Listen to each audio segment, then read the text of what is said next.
ಜಿಲ್ಲೆಯ ಕುಣಿಗಲ್ ತಾಲೂಕಿನ ನಾಗನಹಳ್ಳಿ ಮತ್ತು ಮಂಡನಪಾಳ್ಯ ಗ್ರಾಮಗಳಿಗೆ ಮಂಗಳವಾರ ಉಪಮುಖ್ಯಮಂತ್ರಿ ಡಾಕ್ಟರ್ ಜಿ ಪರಮೇಶ್ವರ್ ಭೇಟಿ ನೀಡಿ ಬರ ಪರಿಸ್ಥಿತಿಯನ್ನ ಪರಿಶೀಲಿಸಿದ್ದಾರೆ.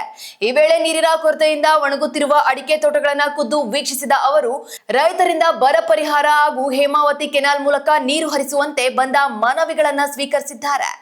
ಯೋಜನೆಗೆ ಈಗಾಗಲೇ ಹಣ ಬಿಡುಗಡೆಯಾಗಿದ್ದು ಇತರೆ ಭಾಗದ ರೈತರ ವಿರೋಧವನ್ನ ಮಾತುಕತೆ ಮೂಲಕ ಬಗೆಹರಿಸುವುದಾಗಿ ಡಿಸಿಎಂ ರೈತರಿಗೆ ಭರವಸೆ ನೀಡಿದ್ದಾರೆ.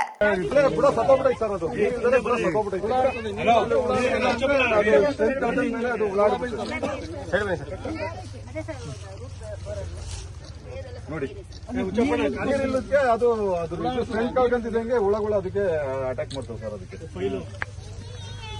ಬೇಜಾನ್ ತೋಟಗಳು ಹಿಂಗೆ ಆಗಿದೆ ಸರ್. ಇಲ್ಲೆಲ್ಲ ರೈತರು ಕೂಲಿ ಯಾವಾಗ ಬಂದೆ ಸರ್ ಇಲ್ಲಿ ತಪ್ಪಿರೋದು ಇಲ್ಲ ಅಂದ್ರೆ ಪೈಸೆ ಅಂತ ಮಾಡ್ಬೇಕು ಸರ್. ಅಷ್ಟೇ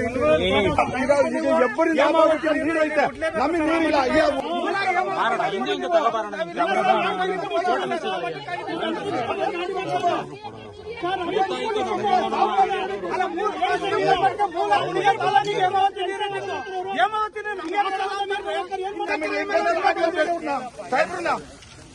ಆಯ್ತು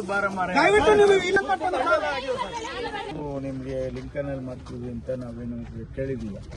ನಾವೇ 1,000 ಕೋಟಿ ತೆಗೆದಿಟ್ಟು ಲಿಂಕನಲ್ಲಿ ಮಾಡೋದಕ್ಕೆ ಅಪ್ರೂವಲ್ ಕೊಟ್ಟು ಹಣನೂ ಬಿಡುಗಡೆ ಮಾಡಿದ್ವಿ.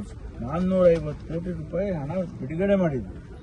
ರೈತರು ಆ ಭಾಗದ ರೈತರು ಸ್ವಲ್ಪ ಹೌದು ನಮಗೆ ಬೇಡ, ನಮಗೆ ತೊಂದರೆ ಆಗುತ್ತೆ ಅದು ಇದು ಅಂತ ಅವ್ರು ಹೇಳ್ತಿದ್ದಾರೆ. ಅದು ಸರಿ ಮಾಡೋಣ ಸ್ವಲ್ಪ ದಿವಸ. ತಪ್ಪು ಅಂತ ಹೇಳಿದ್ 1,000 ಕೋಟಿ ಹಣ ಬಿಡುಗಡೆ ಮಾಡಿ